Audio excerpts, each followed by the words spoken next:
Welcome to the Festival of Light. I'm Alan Steinfeld. I'm the host of New Realities, and I have a really amazing panel today because we're going to talk about what is so essential to the understanding of light, transformation, awakening. That's the ability to be aware of our multidimensional being, our multidimensional essence, which is beyond the limited human mind, but we are now waking up. And I think this is why Diana is doing this festival, is to make people aware of who we really are. So I have a beautiful cast of speakers, a beautiful ensemble. I'll start with Dr. Celestine Star. She is, I'll start with you, but I'll just do a go around, introduce people, and then you can all talk. But I'll just say I have Celestine Star, who is a beautiful goddess being, multidimensional, really awakened to these other parts of herself. And she brings people back to their early incarnational experiences. And then I have Caroline Cory, who's a director, producer, writer, superhuman. She also has a chapter in my book called Making Contact, which she has the final chapter. She has the final word on making contact, where she has some amazing stories where she talks about merging with these beings and being aware that there was more to reality, even as a child, even as a really like 5 years old. So she's had a lifelong experience of knowing her multidimensional body, her multidimensional awareness. And I have Mark Sims, who was the producer of the 2020 Harmonic Convergence, which was an incredible, sensational hit and woke many people up to who they really are, the multidimensional aspects of themselves. And Mark has an amazing story of how he merged with this being called Tejbar and got infused in his body, and this being kind of came in, they merged, and he opened him up to this great awareness of what was possible. And we'll definitely talk about that, Mark. And then I want to say also my good friends Desiree and Hurtak, and they travel worldwide talking about the essence of the being, the full spectrum of the spiritual technologies we have available to us. And they run the Academy for Future Science, which is hosting lots of events and doing lots of online classes. But I also have to say, Dr. Hurtak was one of the few people I'm aware of who can really say he transmuted. He went to these other dimensions. A lot of people have those experiences here and they merge on this level. Dr. Hurtak went to the other levels of was brought there with his body to those other realms, and then came back and downloaded an amazing book called The Keys of Enoch. And Desiree and JJ have been teaching the Keys of Enoch since 1973. So why don't I just start with you, JJ and Desiree, and talk about what it really means. They also have a chapter in my book, Making Contact, which you should buy on Amazon. But what does it mean to really be multidimensional? Because I think let's start there and then we'll bring everyone else in. So go ahead, Desiree. I'll start. And I want to say Yes. that I think we all are multidimensional. I mean, that's what's important to know. And we just don't live in it. And some people are starting to be there. Dr. Jack said, we're going to go through a space-time overlap. And people say, what's that mean? Well, it really means that there's this connection that starts happening in people's lives where they kind of, not only the synchronicities come about, but they start experiencing other things connected with their mind. We work with Elizabeth Rauscher. She was a remote viewer, very well known for that. And she thinks that our mind is functioning in the 7th and 8th dimension, which is why we can non-locally be somewhere else and immediately have that image and information. A lot of people have had deja vu. And how do they do that? Well, it's all this ability to be beyond our limitations of three-dimensional space-time that we know. We live in a very exciting time where we are being prepared to be multidimensional citizens. And having had the opportunity to work with many cultures throughout the world, it's a recognition really that our ancestors understood the potential of going into the cosmos for real, making friends with those from the other dimensions that have evolved in some cases far beyond us and have really the opportunity to reach out to us at this time in planetary history. So this is a great time to discover, one, we're multidimensional, and two, we are non-local human beings. This is a great breakthrough of scientists at Stanford Research Institute where Elizabeth worked. The realization that we have confirmed the fact that we have a mind that can go not only around Mother Earth, but into Mother Heaven. But this is a very important book that you, Alan, are coming out with. Thank you. We have this great critical decision-making ability. We must use it wisely. But Dr. JJ, can you talk about your personal experiences when you transmuted, when you actually went with your body to those other realms, so people have an idea of what that was like? And I just want to qualify, he went with his body to a certain place where he was off the planet. People could not find him. And then at a certain space, in a certain multidimensional reality, he actually left his body there and went into higher vibrations. We talk about the light body. So the physical reality can only go so far into certain dimensional realities. We would say maybe up to the 5th, 6th, 7th, 8th max. And when you went beyond into like the 24th dimension, it was really more of a light body experience. But what did that feel like, JJ? What was that like? It felt like a transparency of life that one could work with many dimensions simultaneously. I would like to prefix this experience by saying I was using spiritual mantras, and my body was able to hyperventilate it to a point where beings of light manifested, and I was taken literally bilocated into a higher dimensional reality. When I came back, I was able to put this down in writing, actually, in so many words. It was a code of how we were going to experience over the next 30 plus years, great breakthroughs, including the year 2004 being critical for the information release. And that, as you know, the US Pentagon has just come out with a recognition that 2004 was the meaning of unknown or cosmic intelligence with US intelligence officers. So this is a very crucial point of recognizing we are sociologically, spiritually, psychologically, and cosmically multidimensional. And I just want to say his experience was not an extraterrestrial experience, although he saw that those realities exist. It was what would be more popularly called a Merkaba type of experience. Ultra-terrestrial. Which is a multidimensional vehicle. What we will call this the spiritual metaphysical. Right. Well, I'll talk to Caroline too, because you've had maybe not that experience, but you talk about how you became aware and how you're actually living in a multidimensional reality, like all the time, probably, right? Yeah. Well, okay, but briefly, my story started when I was 5 years old. I was just there, and all of a sudden, I saw huge beings, a group of beings who I realized that I could see the subtle energy very clearly because I could see them, hear them, sense them. I understood everything about them in that split second.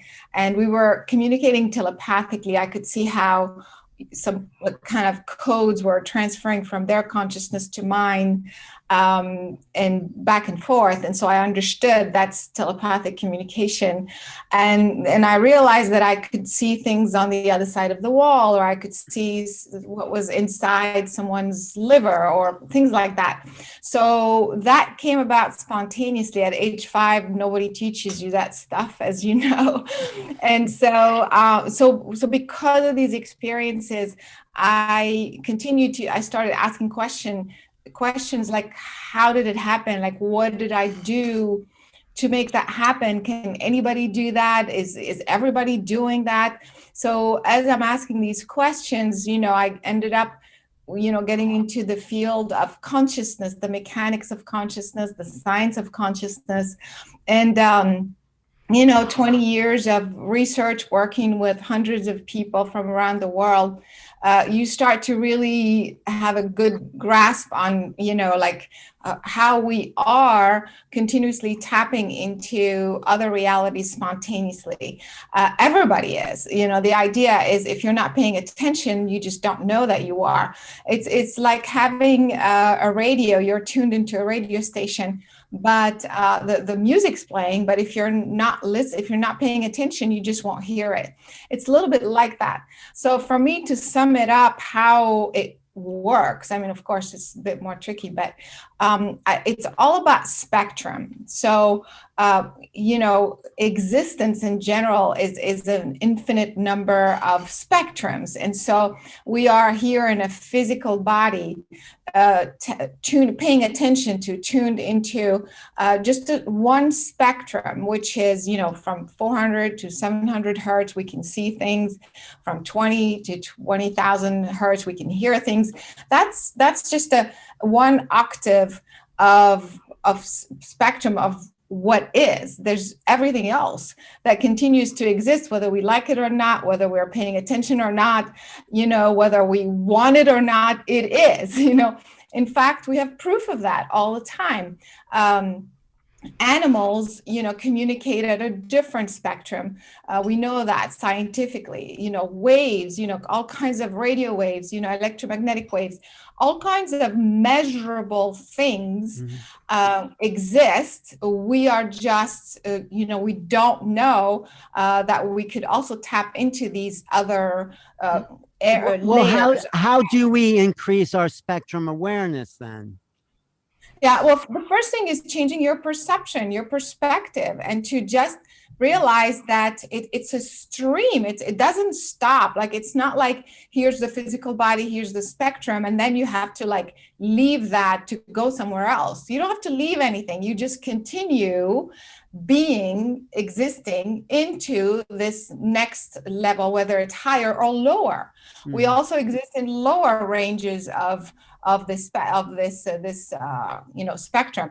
And so the first thing is for you to change your perception that the physical is a separate thing that you have to leave behind before, because that's what we're taught. You die, you shed the body, and then you go somewhere else and you exist differently.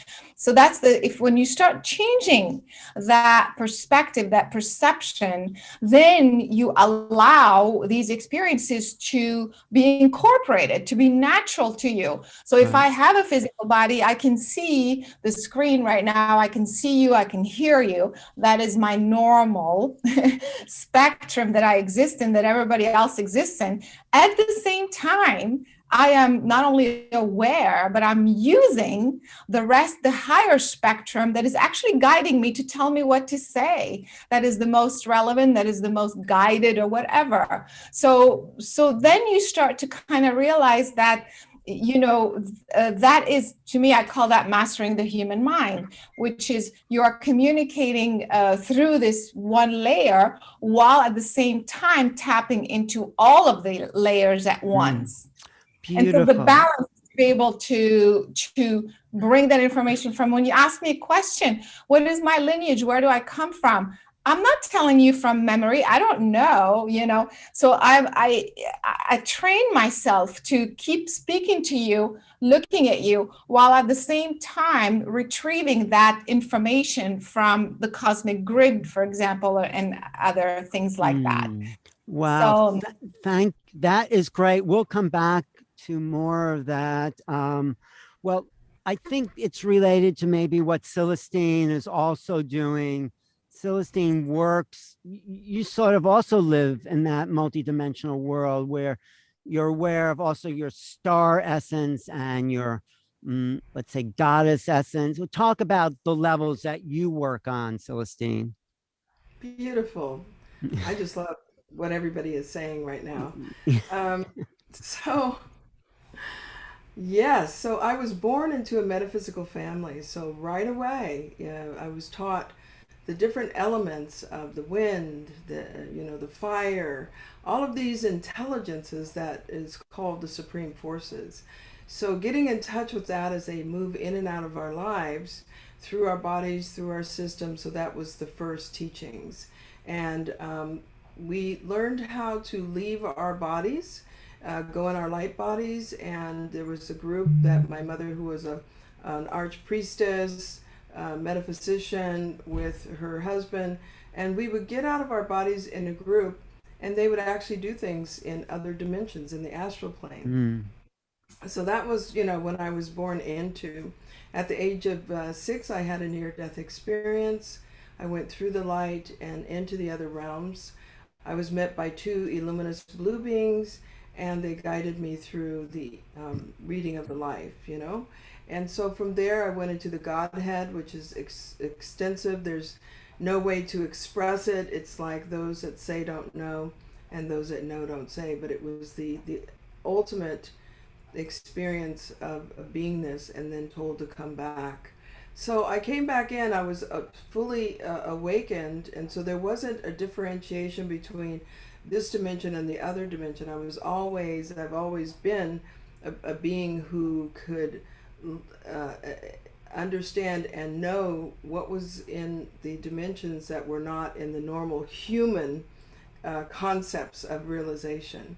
So through the years, I opened the Temple of Light, and I spent a lot of time working with people in their awakening of their consciousness. And through those years, I ended up in the high mountains where the galactics were, and they actually live in those places.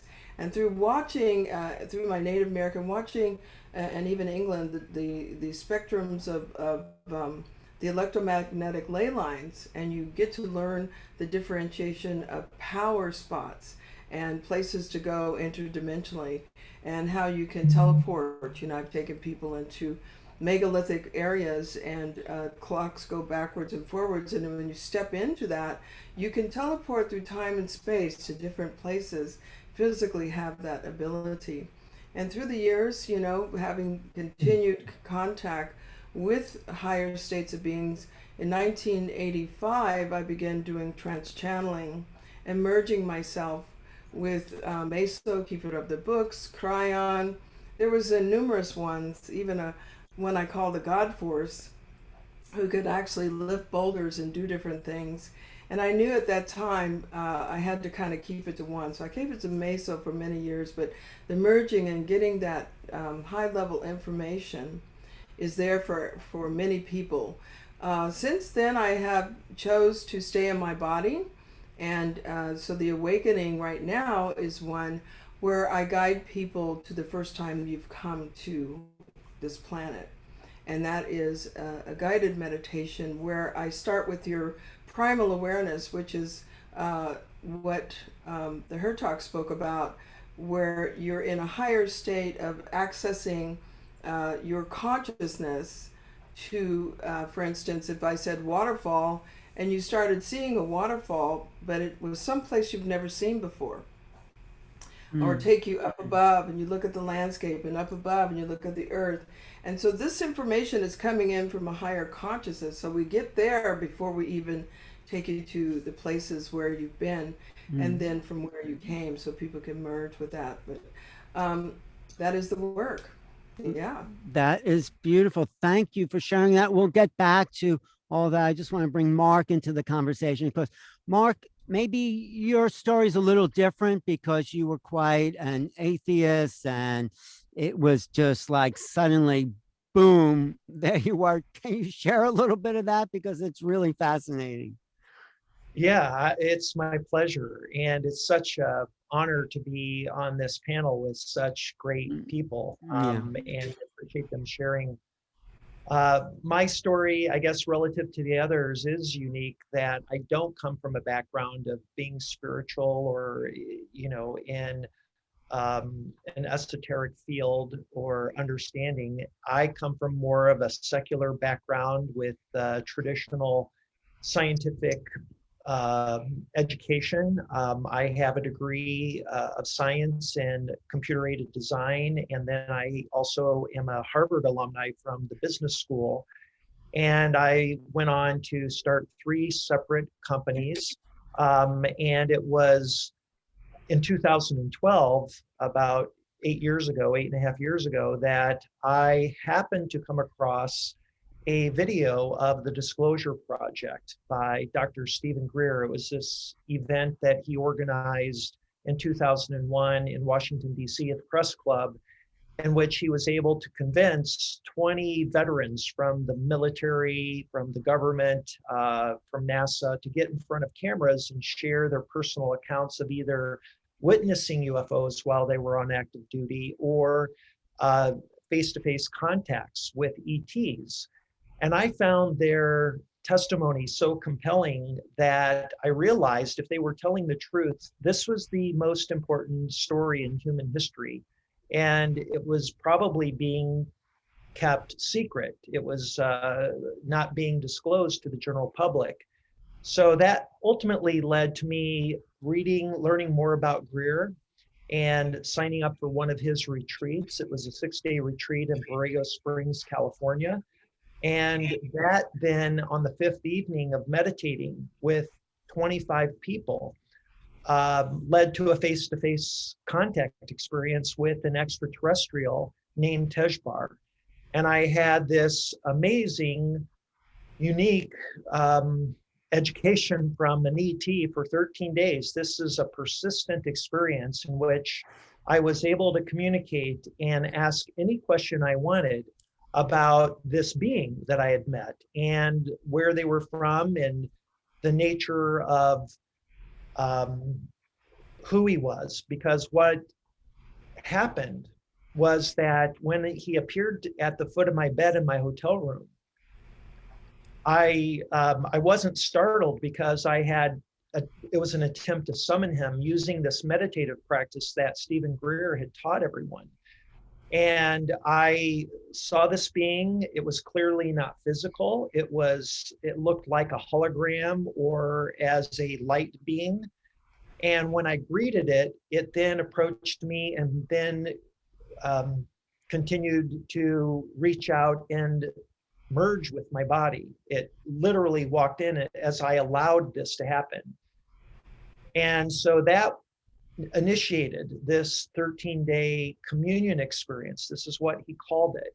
And during that state of communion, in which, we had 2 sentient beings, me being one of them, and then this, resident occupying my body named Tejbar, there were 2 sentient conscious beings occupying one body, and I was able to speak with him this way. And information was exchanged initially through dialogue in a telepathic way. And then over time, this evolved into more efficient ways of communicating, what people would typically call downloads. And then ultimately, these impression experiences, which I believe were these multidimensional experiences.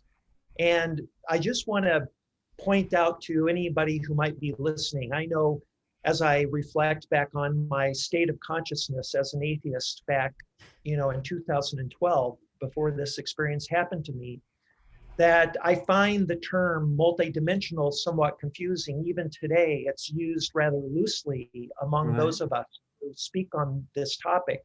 And I thought it might help people to frame what we mean by multidimensional. So I'm going to speak for myself. Yes. And I see multidimensionality, by and large, falling into 3 broad categories. One is sensory perception, that if you think of our 5 physical senses as each a dimension of awareness, that is an example of the dimensionality of consciousness. And during this state of communion with Tejbar, I was taken into new realms I was taken into new realms consciously with his help. And so I believe, and through my teachings with Tejbar, that we have these other sensory capabilities that are dormant in us. Examples include astral projection, telepathy, ESP. These are all things that if we utilize exercises to build those capabilities, we can use them to great effect and benefit. Then you have the second category, which is going to be your dimensions of freedom, as according to Tejbar. And our 3 dimensions of space are a subset of a higher dimensional space in which higher dimensional beings exist and can perceive us from that perspective. And then the final grouping is what I call the time dimensions. And there you only have 2 that were introduced to me: linear time, which is the one that we experience in the physical realm, and imaginary time. So I thought that would be important to kind of frame this discussion of multidimensionality, because I think we, move between them kind of loosely without being, better at helping provide a model for people to wrap their heads around as we talk about this topic. Yeah. No, that's a really good point, because people throw out these words like even consciousness, and we don't have an agreed upon definition of what that is. But I appreciate what you just shared, what everyone just shared, because this is a teaching platform. There's people watching this video that may have had an inkling of it. I mean, I think defining multidimensionality and then talking about how to access those realms. And I think Celestine said we're doing it all the time, we've all said that. So how do we, JJ, Desiree, jump in. How do we make this practical instead of philosophical? Because everyone here has had some amazing experiences that probably is out of the ordinary for the ordinary person, but none of us are really ordinary. But how do we achieve those extraordinary experiences? Yeah. Well, if I can just start from the skeptical point of view, when we talk about multi-dimensions, a lot of people with remote viewing, which is like, I'm sitting here, but I can actually see exactly what's going on in London, for example. And this has been proven over and over again. The idea is that there's a non-local field that we're all connected with. But what Elizabeth Rauscher was showing is that almost what Mark was mentioning, there's the linear situation of time, and actually in a certain sense, the limitation of space. But on the 8th dimension, she literally jumped from the 4th to the 8th dimension, 4th also being time, according to Einstein, is that on the 8th dimension, all these space-time flows come together. So you can actually be there and be somewhere else. And it's not only being here and seeing in London, but actually people like Russell Targ, and Dr. Hurtak wrote a book called End of Suffering, talking about this. Russell actually was able to do it with time, where they were predicting the silver market. They would do a prediction on Thursday and Friday, and then all of a sudden they would see what was going to happen on Monday, and they were all 100% correct. So that's space and time.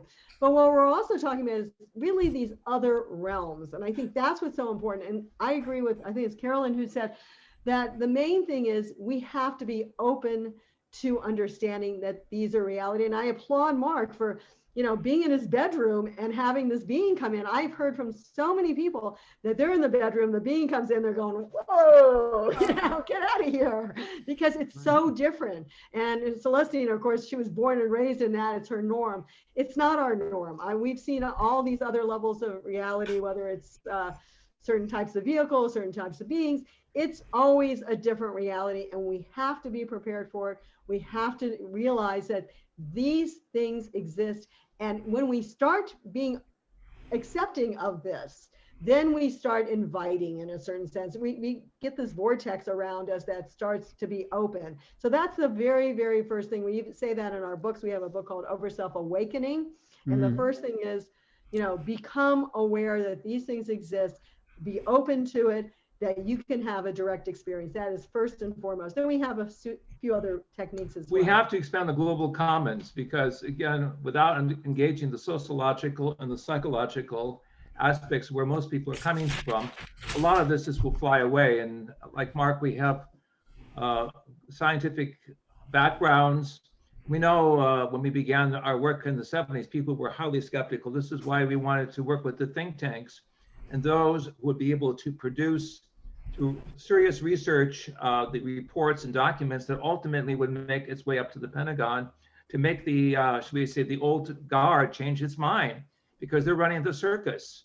And we have to realize our plastic culture is falling apart, and people need good psychology and sociology to go with what we're talking about today. You have to have all these multi-levels. But like Mark was saying, in meditation, we feel, if you prefer prayer, whatever direction, you can get into the highest levels. In fact, we say, bypass some of these lower levels of reality, but go into the highest levels, of the God force, if that's your focus, and realize that these beings exist. And we also use some of the ancient expressions, if you prefer the idea of some of the Sanskrit, because it's more the norm, where you use certain sounds.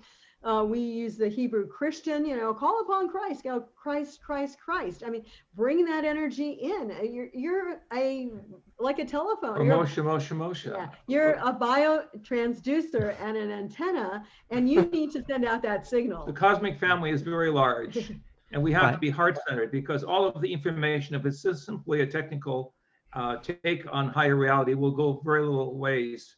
The opening of the heart is the most, in my opinion, most essential change of the paradigm. And many beings are just waiting for you to open up. And that's why we say go the highest levels. Well, I was going to say that. I mean, like I say in my book, Making Contact, it's like they're not just making contact with us. We have to be stretching and making contact with them. We're meeting them.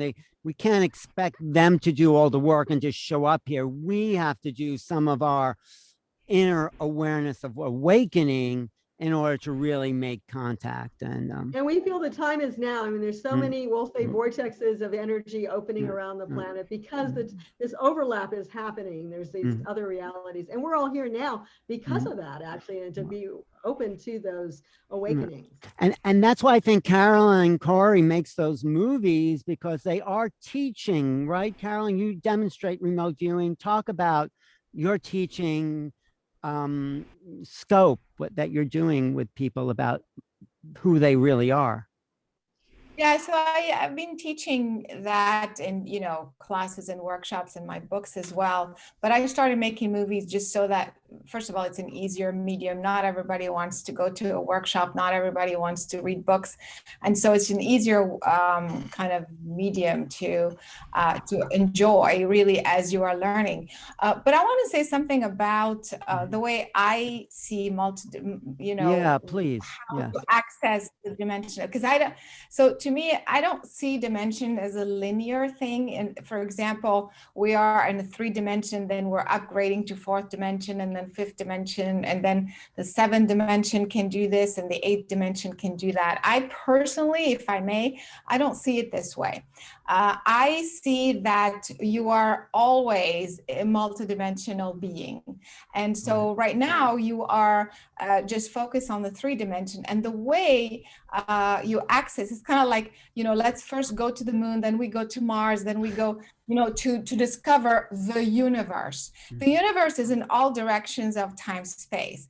And so this is how I see dimensionality. You don't go linearly this way, but instead, if you understand that reality is more of a pattern of a structure, an actual structure, and it's all based on 0 points, meaning a points of where you transmute energy from one point to another. Anyway, so, but to explain this, you are right now in a 3-dimensional reality. If I want to access any other dimension, I don't go linearly. I go inwards into the one specific 0 point.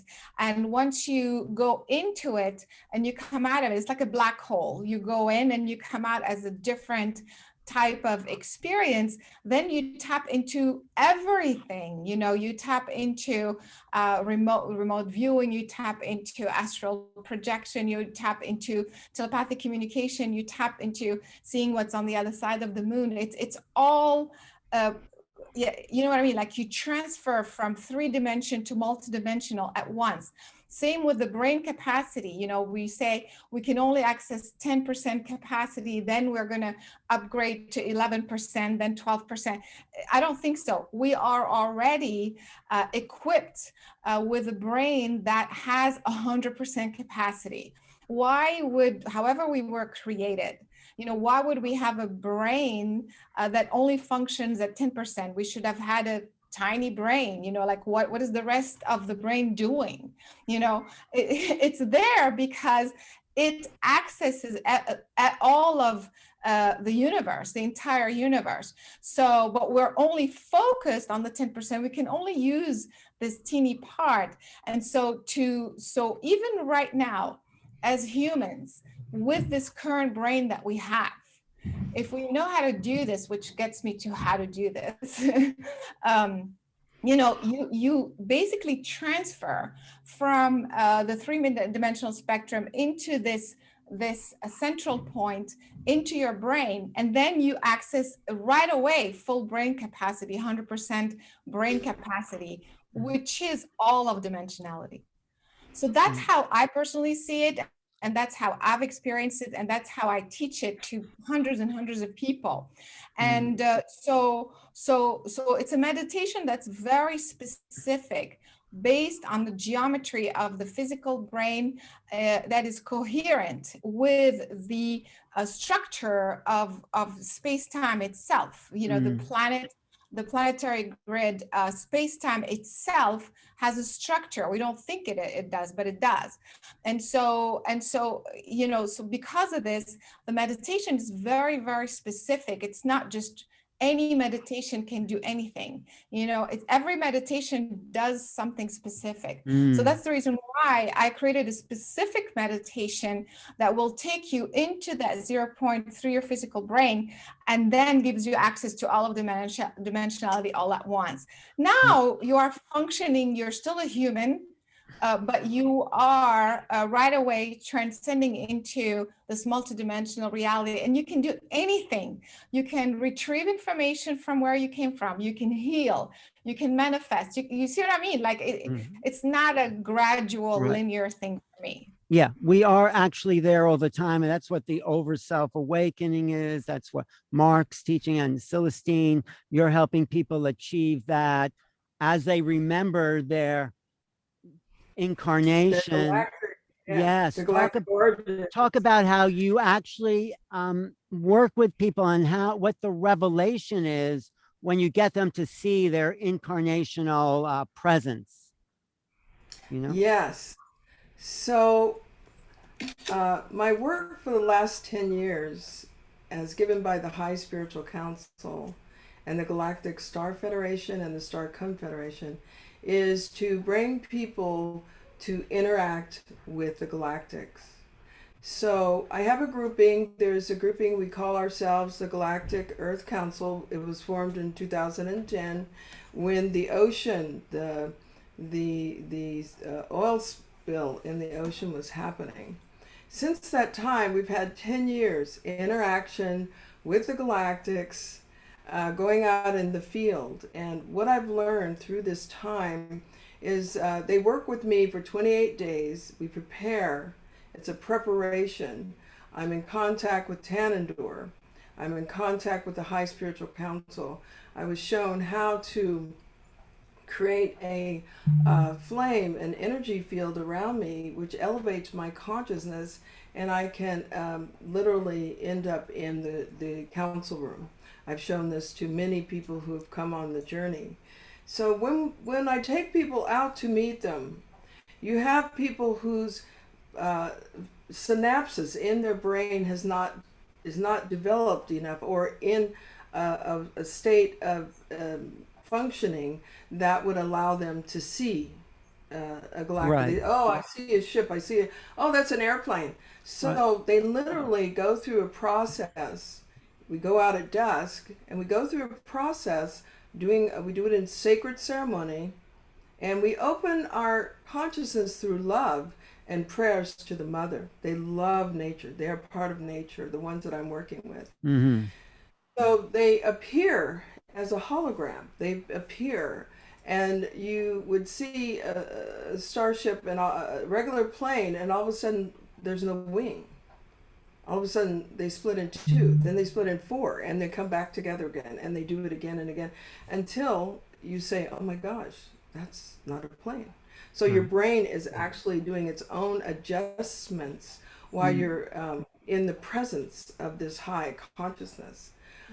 They've done things, they did it for a doctor, and I have it in my book, that the Galactic Earth Council reintegration of Earthkin and Starkin, in which they actually started etching in a cloud the silhouette of San Francisco, which we were on a hillside with a doctor, and he was looking at San Francisco, all of our group, and he looked up and he said, "That's a silhouette of San Francisco."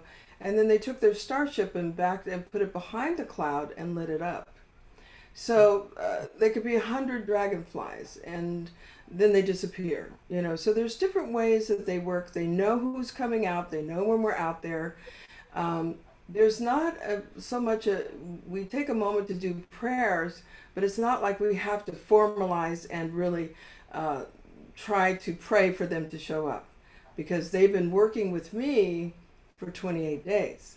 And so there's no having to reach or having to go anywhere, because they are working with me to bring to begin the process of the reintegration. It's already happening. Right. I think that's a really good point, because we've been so conditioned to think a certain way. And well, fortunately, Mark had an experience he couldn't deny, because the guy was living with him for 13 days or inside of him. But most, yeah, go ahead. Yeah. Well, I just want to say, it's not uncommon for them to come and with their starships, and I've had people in the car with me, and they communicate with me telepathically. And, I wrote my book in connection with them telepathically, and they send energy down, and, so it's a means of communication through a higher energy field and that. But we wanted to talk about taking people to the first time they came to Earth. Right. That's what your work is. Yeah. That is a part of that work. We don't even take them out until they understand who they are. And so when I said about the primal awareness, I think I was speaking about, as Mark and JJ and Desiree and Carol, I love all of you. We speak about these higher states of mind. So I was shown through encoded transmission how to bring it online. So I tell them ahead of time, we're gonna access your primal awareness, and they do it naturally, and then we go. And so the information comes in. So they've connected to what I call the knowing, and then that enables them to get the download, like what you were saying, Caroline. We just do it in a different way, and they physically access. So that's what I would say. Right, but I was also saying that most people are so conditioned to see reality through such a small lens that, you need some kind of spectacular experience, right, Mark, to just say, oh my God, there is a lot more going on here, right? So absolutely, and I can really understand where both Carolyn and Celestine are coming from in terms of having been born with this wonderful ability to access these dimensions of consciousness and realms of awareness. But for those of us who weren't born with those abilities and have more of a secular upbringing, we are primarily, speaking for myself, I was a classic 5 sensory being. I really counted on my 5 senses to inform me about the world. And when that becomes a focus, so much a focus, and on top of that, I was very left-brained. For those of you who aren't familiar with the difference, the left brain is the very logical, very sequential, scientific-oriented. The right brain is the very creative, the very expressive, emotional, et cetera. And so here I was, one of the many kinds of people in our world today that is distracted by our 5 senses and only taking input from those dimensions of awareness, and kind of dismissing the woo-woo aspects that we come across in our popular culture. So what happened when I had my experience is suddenly the veil was lifted, and I was suddenly made aware that there is a totally different reality than the one I was brought and trained to believe. And I've spent now the last 8 years of my life trying to better understand the nature of reality. And I have had a wonderful tutor in the being Tejbar, who's continued to be my mentor. And what I'm really trying to do in this area is to engage a particular audience, the kind of person I was, a secularist, who might be a little shy or apprehensive to listen to a panel like this because they just think it's all baloney. So I think one of the things I love about, for instance, doing the CE5 protocol, which I now do with groups of people, is it's a very concrete way to introduce people between the relationship of consciousness and setting intention with consciousness with a result, that there's a cause and effect connection that's undeniable. And that the result of that is the fact that we learn that we're not alone. And that is a mind blower. So that's my 2 cents on this. No, I would like to speak into that. Yeah, please. I want to say that my ceremonies are very intentional. We have an intention, there's a purpose, there's a focus. And just to do prayers, as I'm saying, illuminates the body and opens the heart. And that is the most important thing. I've worked with Area 51 scientists. I've worked with NASA. I've been a part of NASA. I've done things there. I'm a licensed hypnotherapist. I have a doctorate degree. So I bring science. I was taught the 5 sciences of esotericism, which goes beyond. It's where Einstein was moving into to get his information that lays the way for where you are. And so I am a scientist as well. I use scientific methods, and I use specific methods that were given to me and directed to me by the illuminated ones. And when they come out there and they see and they're in the presence, what I'm saying is, if you have the 5 senses and you start to see outwardly these beings, it's starting a conversation with them. It's being present with them. They love us. And that is another dimension. JJ, you were going to jump in there for a second? I was going to say this. I agree with Mark's situation of facing a critical audience where you need to do more than just making affirmations. You need critical research to go with this. This is why we worked with SRI and posting this book, Mind Dynamics, which is the real X-Files studies over 20 years with the top physicists and mathematicians. So we have the top as well as the bottom really of a whole new paradigm.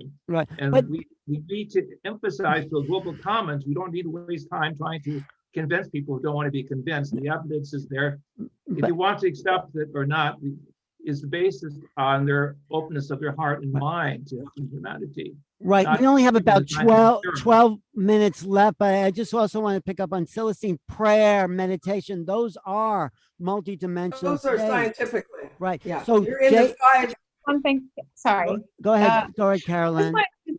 Just going back to my very first experience when I was 5 and I saw these massive beings and we were communicating telepathically. The first thing they said, we're going to be with you the rest of your life, and this is how we communicate, but you have to ask. And I said, so what does that mean? I have to ask.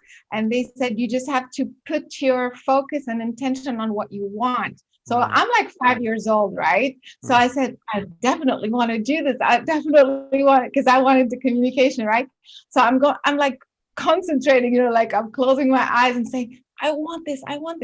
But the point being, that was this was the biggest message basically of that experience, that there could be all kinds of stuff happening out there, but you have to ask. Sometimes I see beings very close to you as I'm working with you, and you're saying, I'm stuck in my health or my job or whatever, but you're not really specifically asking for help. And say, why is my spirit guide not helping? Because you didn't ask. And so the asking is not like asking permission, it is the intention.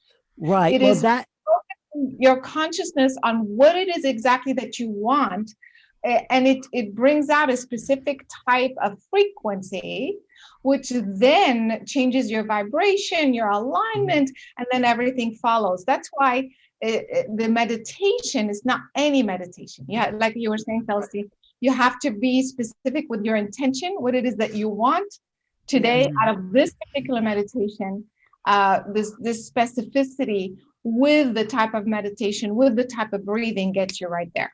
Right. Well, thank you, Caroline and Celestine. You're absolutely right. And that's why I want to ask JJ and Desiree, what are the practical ways we can start to shift in dimensions, like Celestine and Caroline talked about, that you use so people know they're real and they can start to realize the greater being that they are?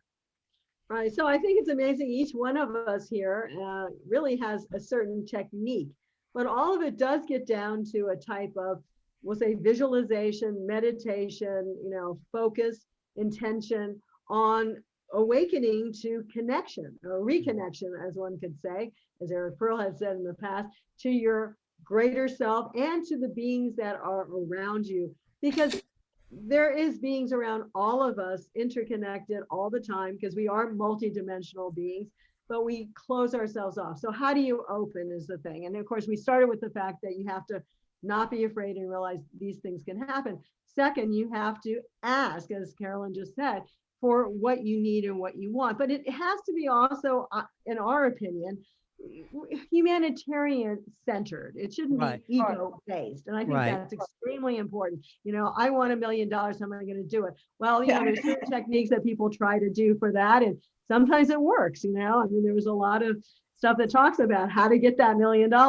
But really, it should be humanitarian based. And then you really get the highest beings that come and really want to give you the information you need to do your mission in life. And I think that's what we're talking about here.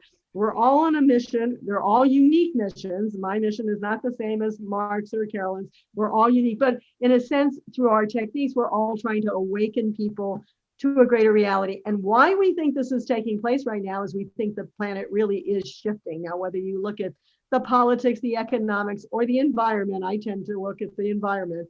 We're at a stage that we need to make that interconnection. And we feel that even extraterrestrial beings will start more frequently making their appearance known to all of us. So we have to be prepared for that. And all of this is like, are we ready? That's the one question I think, well, when Dr. Hurtak had his experience, the first thing, do you want this experience? Are you ready? And we all have to be at a point in our hearts and in our purpose to say yes. And putting out, as I said, the sacred names, you like the name of Christ, you want the name of Krishna, whatever that is, you want the name of God, you just say God, God, God. You are calling in to yourself as a bio antenna, that energy, and interconnecting with them. And they can be manifested like Mark has seen, or they can be giving you visual scenarios, or they can just simply direct you how to walk down the street and meet the right people. It's a universal awakening to the divine spark. And we brought together sacred language, sacred music, sacred art. Our book, Over Self-Awakening, was illustrated by some of the best artists in Europe. It shows the various levels of the human system, visualizing the cosmic inner universe in balance with the outer universe, the inner heartbeat that brings both the left and right hemisphere together, as Mark talked about.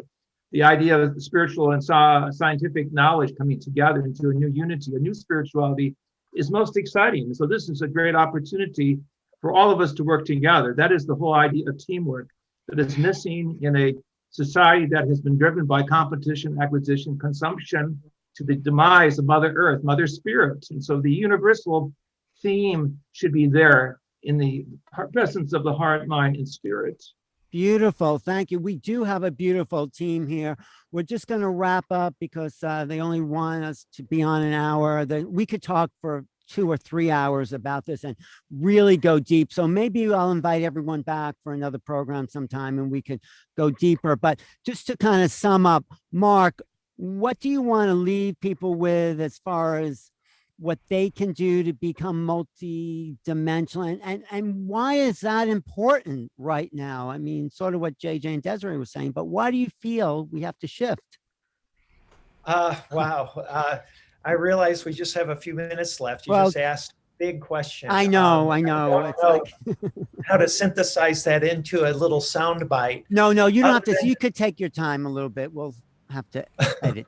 Okay. I'll try to keep it short so other people have an opportunity to have a last word. Yeah. I guess I think that there's a sense of urgency to awakening to the multidimensional beings that we are, because we are at a crossroads. I believe that there is an existential threat, and we are the existential threat, and it's based on this prison our minds are locked in, that we are five sensory beings living on a planet that is the only harbor of life in the universe, and we are at the apex of evolutionary of evolution, and that nature is to be tamed and to be used for personal profit and corporate profit, and that is an existential threat. That type of thinking leads us down a dead end.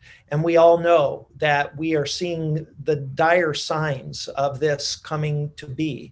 Mm-hmm. And that we, in order to break out of this prison, in this frame of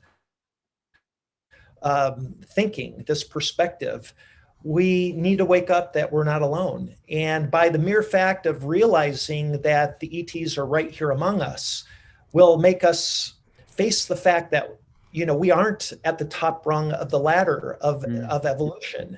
And in fact, there are these advanced beings, much more capable technologically, spiritually, etc., that are right here, and they're ready to show themselves to us. And we need their help. We need their help. Yes. And so that's why, that's my answer. Beautiful. Thank you, Mark Sims.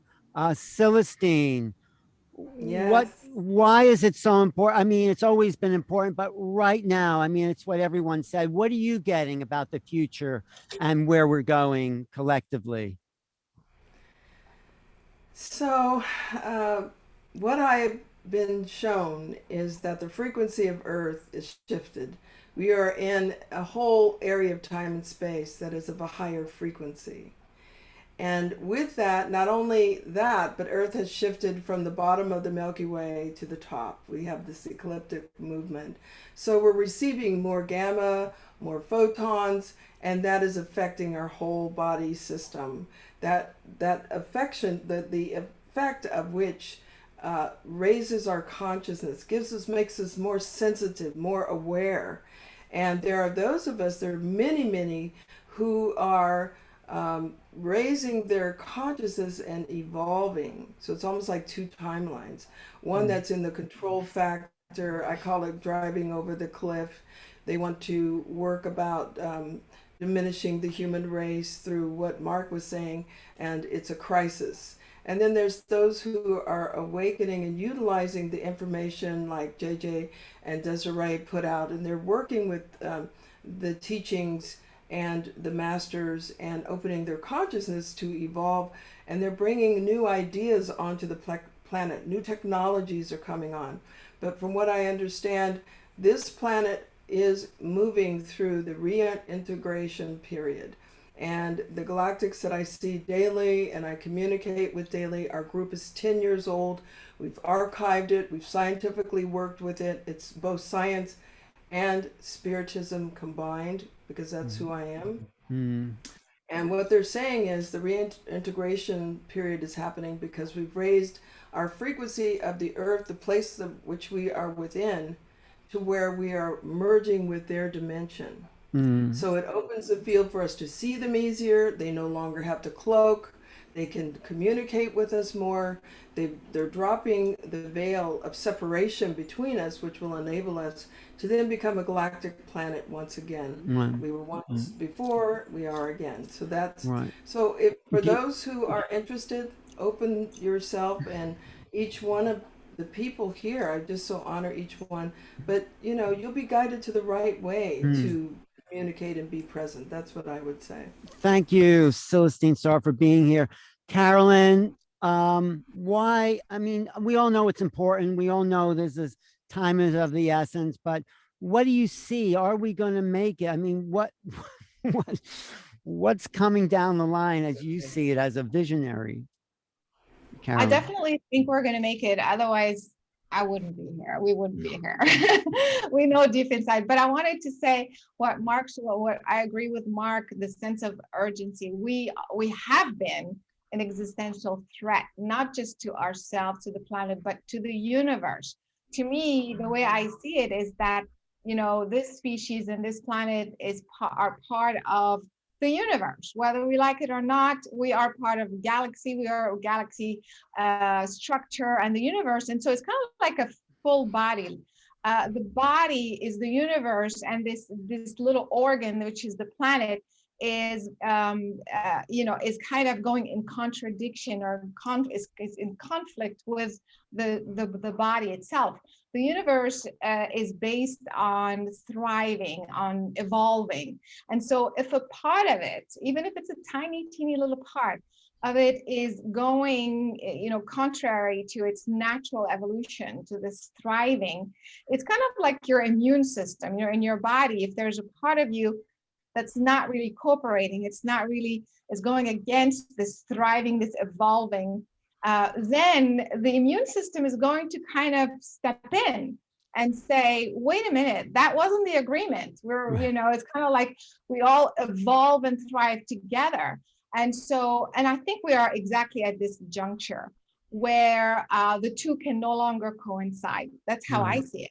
I feel like the two kind of different ways of choosing life, whether you evolve or you self-destruct, is we are at this crossroad right now.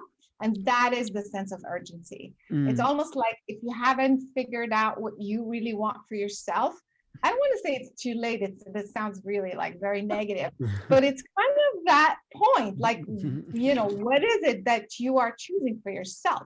Right. And that is, to me, the sense of urgency, why you have to decide. I want to thrive. I want to be loved. I want to express. I want to expand. I want to be multidimensional or not. Wow. And so that's how I see it. Thank you, Caroline. Look for Caroline's movie, Superhuman, an amazing film that talks about this expansion of the multidimensional self. So doctors, JJ and Desiree Hurtak, how do you want to leave people with a little bit of your wisdom so we know who we really are and what we're capable of being as humans? The late Dr. J. Allen Hynek said we can go into the future kicking and screaming, or we can go into the future with a deeper understanding of life. And my position, that I think Desiree would agree with me, is to discover that divine spark of the universal self and be prepared really for the great advancements that are coming, that are now on our doorstep. Yes, Tishba is important. Tishba are all connected with the greater Kabbalistic tradition of the tree of life. And I think we are beginning to understand what that really means. We're seeing the branches of the cosmic other selves connect with us, the other cosmic civilizations. And I would just say, don't wait, don't wait till you go out and see a UFO. Don't wait till, you're dying or something like that. Do it right now. Don't be caught in phenomena. Emphasize the noumena, as the Greeks would say, the inner essence of what is being shared with us. That's the great joy of life, the great wisdom of all humanity being unification, and the great specter of going beyond the negativity that has kept humanity so much in the past. Beautiful. Thank you both for being here. I'll see you guys soon. I'm Alan Steinfeld. I just want to do like a quick commercial for this upcoming book that's coming out, where Doctors Hurtak and Caroline Cory both have chapters, along with Linda Moulton Howe, Whitley Strieber, Grant Cameron. I even got an essay from the John Mack Institute that was not published previously. So look for it, Making Contact. And that is just not making contact with extraterrestrials. It's making contact with ourselves, with the earth. And it is an active process of realizing that what we've been told as a limited human being is now awakening to a vaster mind, a cosmic awareness, to know that we are part of, like Caroline said, we are part of the universe, and we always have been. And these beings on many levels, not 3D, 4D, 5D, are waiting for us to wake up. So let's start making contact. Thank you all for being here. I'm Alan Steinfeld for New Realities and the Festival of Light. Thanks, everybody.